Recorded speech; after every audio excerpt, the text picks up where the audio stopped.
No more bacon will sizzle on the stove, no more eggs will bubble in the fat, and the last of tons of spuds have been well and truly mashed.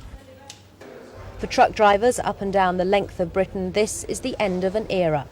Over the last 50 years, Kate's Cabin Cafe has been a favourite stop-off point for a cup of steaming hot tea. The most ravenous lorry drivers have struggled through enormous fry-ups for the princely sum of £1.80, leaving hardly room for 60 pence worth of spotted Dickon custard. The Transport Cafe, which started in 1939 from an old tin hut, finally closes its doors tomorrow.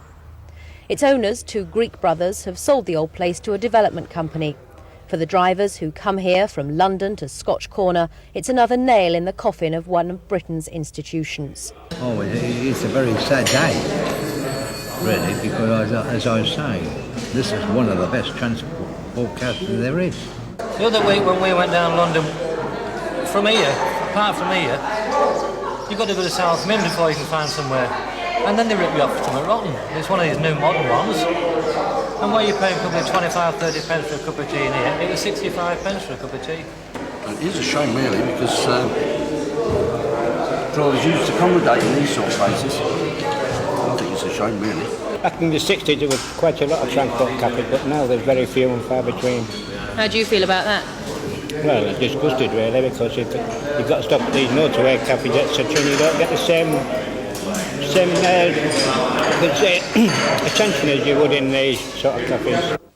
23 staff run Kate's from 6 in the morning till 11 at night. They serve about 600 lorry drivers a day. 2 weeks ago they were sent letters telling them Kate's was closing and they'd be out of work. Some are angry, some are sad at the way they've been treated.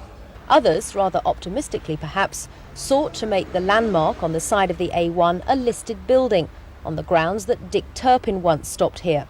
They failed in their bid. It appears that the famous highwayman used to stop a little further up the road.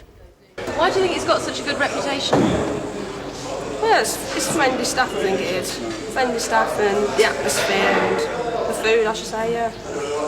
We've had some laughs. We do in the kitchen anyway. I've seen the times when it's been packed in here all the time, from morning till night. How do you feel about the closure?